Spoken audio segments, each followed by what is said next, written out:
All right, buckle up, everyone, because today's deep dive is going to get interesting. Oh, yeah, we're going deep on this one. We are tackling the proposed changes to England's school inspection system. Which, of course, means we're talking about The Office for Standards in Education. the big kahuna of school evaluations. For anyone not super familiar with how things work in the UK, just so we're all on the same page. Right.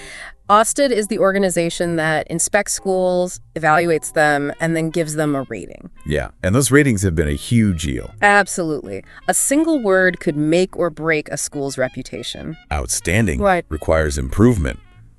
Inadequate. Heavy stuff. Yeah, high stakes for sure. But guess what? They're changing things up. Big time. No more single word judgments. Nope, they're moving to a much more detailed report card system. We've got a whole stack of articles here, reactions from teachers, unions, politicians. The whole shebang. So we're going to break it all down for you. Unpack it, analyze it, figure out what it all means. The big question, of course, is whether this new system is actually going to make things better. Or just make everyone more stressed and confused. Right, because that's always a possibility with these kinds of overhauls. So let's start with the basics. What exactly is this new report card? Well, picture this. Imagine a multi-subject grade report, but for the entire school. Oh, interesting. And instead of just letter grades, they've got this 5-point scale. 5 points. That's a lot of nuance. It is. It ranges from exemplary at the top Okay. down to causing concern at the bottom. Gotcha. So much more specific than the old 4-point system. Oh, way more detailed. You know, one of our articles actually has a sample image of this report card. Really? Yeah, it's really helpful to actually see it laid out visually. I bet. It gives you a sense of just how much information they're trying to pack in. Exactly, and this is where some of the controversy starts to come in. Right, because not everyone's thrilled about this new system, are they? Not even close. Teacher unions, in particular, have been pretty vocal about their concerns. They're worried it's just going to add more pressure, more stress, more paperwork.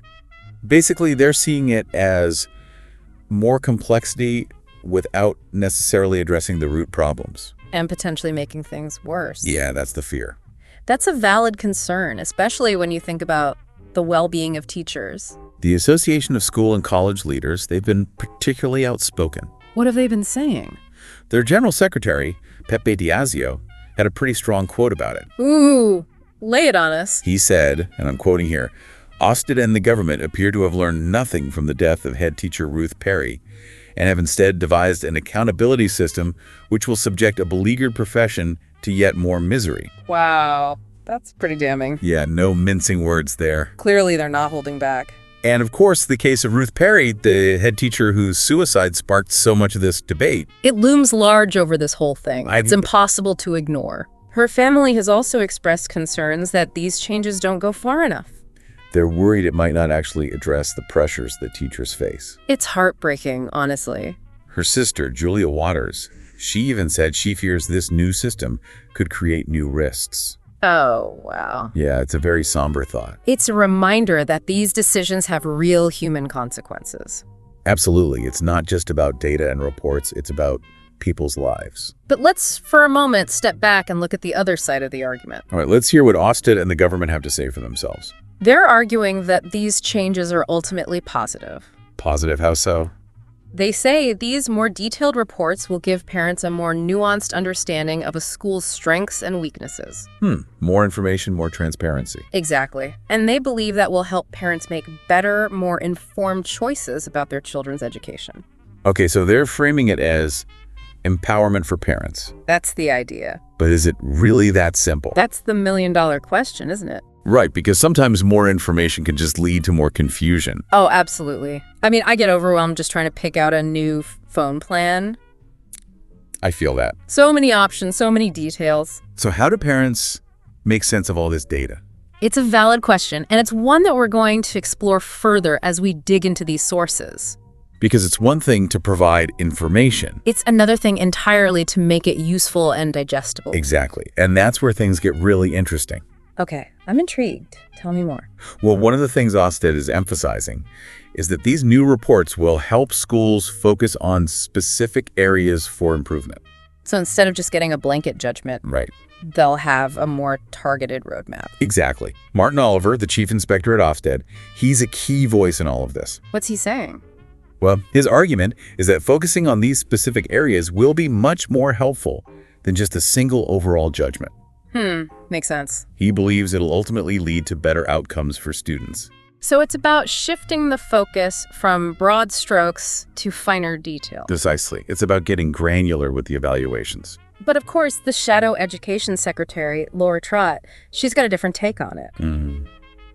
What's your perspective? Well, she's actually argued that the old system, the one with the single word judgments. The simpler one. Yeah. She says that was actually clearer for parents. Really? Yeah. And that this new report card is just way too complicated. Oh, interesting. So we've got a clash of philosophies here. We do. More information versus less information, simplicity versus complexity. Is it right? Who's wrong? It's a tough call. It's not always clear-cut. And then you throw in the government's emphasis on parental choice. Right. They're framing this as a way to empower parents to choose the best school for their child. But if the information is overwhelming... Does that really empower anyone? That's the question, isn't it? It's a fascinating dilemma, and one that we're going to unpack even further as we dive deeper into these sources. Sounds like we've got a lot to discuss. We do. So let's take a closer look at some of the specifics of this report card. Let's do it.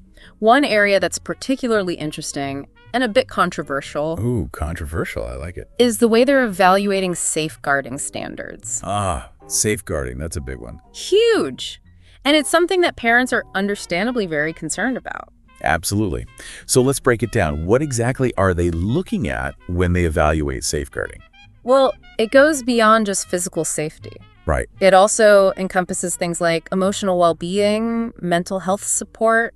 Creating a safe environment where students feel comfortable speaking up if they have concerns. You know, all of those really important aspects of a school's culture. So it's not just about having a policy in place, it's about actually putting it into practice. Exactly. And this is where things get tricky, because measuring those things... It's not always straightforward. It's not. Yeah. How do you quantify a sense of safety or a supportive environment? Right. And how do you evaluate whether a school is truly responsive to students' needs? It's a complex issue, and one that we're going to delve into more deeply as we continue this deep dive. Sounds like we've got a lot more to uncover. We do. But for now, let's take a quick break, and we'll be right back to explore even more facets of this fascinating and potentially game-changing new OFSTED system. Can't wait.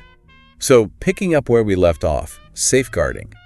How exactly does this new report card actually evaluate a school's safeguarding practices? Right, because that's the crux of it, isn't it? It's one thing to say, we care about safeguarding. It's another thing entirely to demonstrate it, to prove it. And to have a system that can accurately assess it. Exactly. So they're looking at a whole range of things: policies, procedures, training for staff. Makes sense. You need to have those foundations in place. Absolutely. But it goes deeper than that.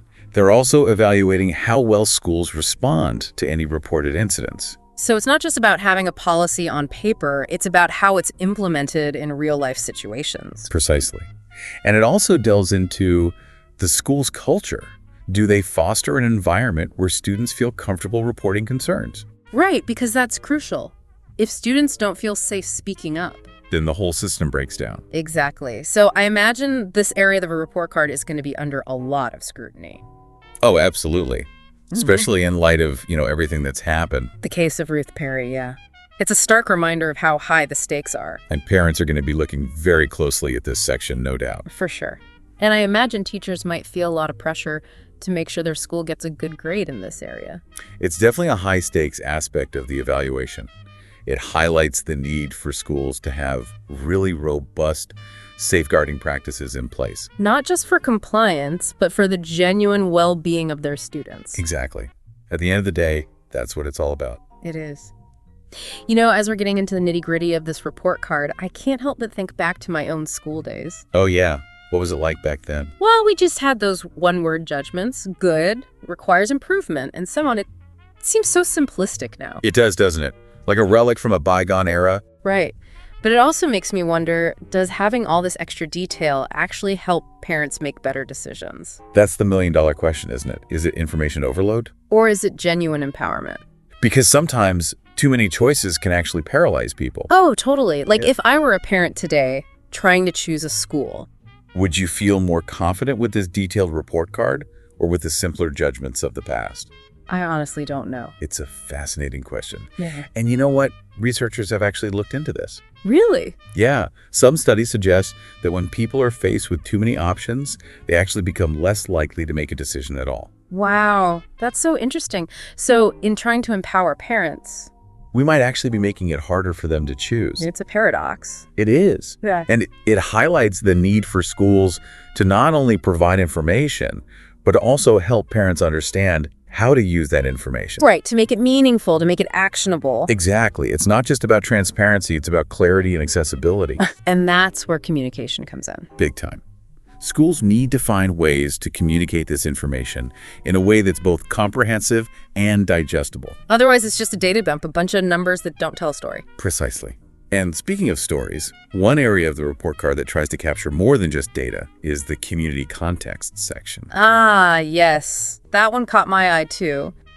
What exactly does community context mean in this context? Well, it's an acknowledgement that schools don't exist in a vacuum. Right, they're part of a larger ecosystem. Exactly. And that community has a huge impact on the school's performance. So things like the socioeconomic background of the students, parental involvement, even the local crime rate, all of that factors in. All of it. And the new report card aims to take those factors into account. So it's about recognizing that schools face different challenges based on their context. Precisely. It's about moving beyond just looking at raw test scores. And considering the bigger picture, the social and economic factors that influence a school's ability to succeed. Exactly. It's a more holistic approach. You know, I actually think that's a positive step.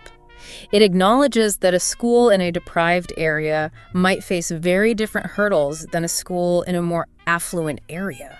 Absolutely. Okay. And it can help parents understand those challenges and make more informed judgments. Okay, so we've talked about safeguarding, we've talked about community context. Two really important pieces of the puzzle. For sure. But there's another group we need to consider. The students. The students.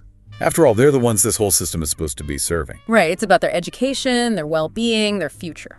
Exactly. And one of the arguments in favor of this new system is that it will give students a greater voice in the evaluation process. Oh, how so? Well, the new report card has sections specifically on things like student leadership, pupil voice, and the overall climate of the school. So it's not just about what the adults think, it's about what the students experience and how they feel. Exactly. There's a growing recognition that student voice is essential for creating schools that are truly responsive to their needs. I like that. It seems like a positive step towards empowering students. It does, doesn't it? But of course, the devil's in the details. Right. How exactly will those voices be gathered? How will they be incorporated into the report card? And how can we ensure those voices are genuinely heard and acted upon? Those are the key questions. Absolutely. And it highlights the need for a really robust and transparent process for gathering and utilizing student feedback. It's not enough to just ask for their opinions. You have to actually value those opinions, use them to drive meaningful change. And that's where school leadership comes in. Big time. They need to create a culture where student voice is not just tolerated, but actively encouraged. Embraced. Exactly. It's a significant cultural shift for a lot of schools. It is, but it's a necessary one. If we truly want to create schools that are student-centered. Schools that are focused on the holistic development of each individual. Well said. And it speaks to a broader theme that emerges from all of these sources. Yes. The need for a more nuanced, more holistic approach to evaluating schools. You know, you're absolutely right. We can't just look at test scores in isolation. Or even just those 8 areas on the report card. We have to consider the whole ecosystem, the complex interplay of factors that contribute to a school's success. The context, the community, the individual stories of the students and teachers. It's about recognizing that education is more than just achieving certain benchmarks. It's about fostering growth, curiosity, love of learning. And it's about creating environments where everyone feels safe, supported, and empowered to reach their full potential. Beautifully put. So I guess the question remains, will these proposed changes to OFSTED actually achieve that? Will they lead to better outcomes for students? Will they improve the overall quality of education in England? Those are the big questions, and I don't think there are any easy answers. There aren't, but I think what we've done today is highlight some of the key considerations. We've explored the nuances, the complexities, the potential benefits and drawbacks. And ultimately, the success of these reforms will depend on how they're implemented. And how schools choose to respond to them. It's a collective effort, a shared responsibility. And one that requires ongoing dialogue, collaboration, and a willingness to adapt and learn. Well said. And on that note, I think it's time to wrap up this part of our deep dive. Sounds good to me. We've covered a lot of ground today, explored a lot of different perspectives. But there's one more crucial aspect of this whole debate that we need to address. Oh, and what's that? The question of trust. Trust, or the lack thereof, it's really at the heart of so much of this. Because how can any system work, especially one that's all about holding schools accountable, if there's no trust? Right. I mean, think about it. Do teachers actually trust OFSTED to be fair and objective in their evaluations? Do parents trust these new report cards to give them an accurate picture of what's really going on in a school? And maybe the biggest question of all, does the public trust the government to actually put students' best interests first? Because let's be real, there's a lot of skepticism out there. Oh yeah, for sure. And our sources definitely reflect that. There's a real sense that trust in OFSTED has been eroded, especially from the perspective of educators. You can definitely see that in the reactions from the unions. Absolutely. And the case of Ruth Perry, it just casts such a long shadow over this whole debate. It's a reminder that these aren't just abstract policy decisions, they have real human impact. They do. Yeah. And I think that lack of trust makes it even harder to make positive changes.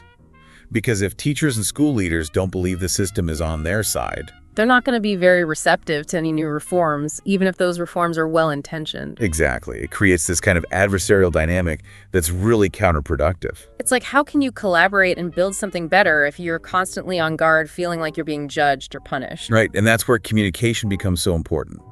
OFSTED can't just dictate from on high. They need to actually listen to the concerns of teachers, parents, students. They need to rebuild those relationships, reestablish that sense of trust. And that's not going to be easy. It takes time, it takes effort, it takes a willingness to acknowledge past mistakes. It does.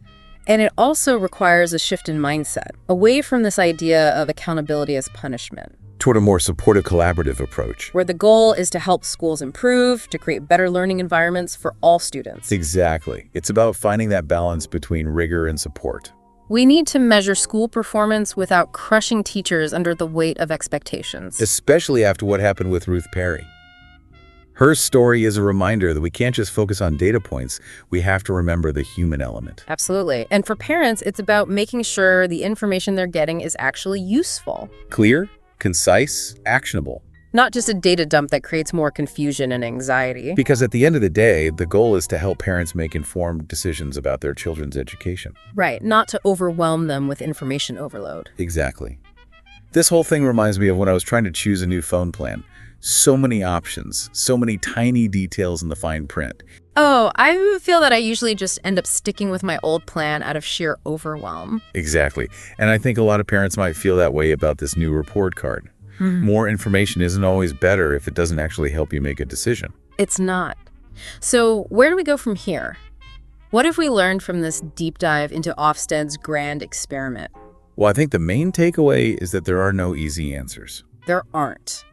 But there are some really important questions we need to keep asking. Like, what kind of education system do we actually want? How do we support both teachers and students? And what role can we as individuals play in shaping the future of education? Because this isn't just something that happens to us, it's something we actively participate in. Whether it's through voting, advocating for our kids, or just having these conversations with our friends and family. Our voices matter, our actions matter. Absolutely. Even small ripples can create big waves. That's the beauty of being informed and engaged citizens. So on that note, I think it's time to wrap up this deep dive into the world of OFSTED and England's education system. It's been quite a journey. Lots of twists and turns, lots of food for thought. It has. But as always, the conversation doesn't end here. We encourage you to keep exploring these issues, keep asking those tough questions, and keep striving to make a difference. Because the future of education is something we create together. Well said. Thanks for joining us on this deep dive. Until next time, keep those minds curious, keep those hearts open, and keep the conversation going. And who knows, maybe our next deep dive will take us even deeper into the fascinating and often perplexing world of education policy. There's always more to uncover, more to learn, more to discuss. This is The Deep Dive, signing off.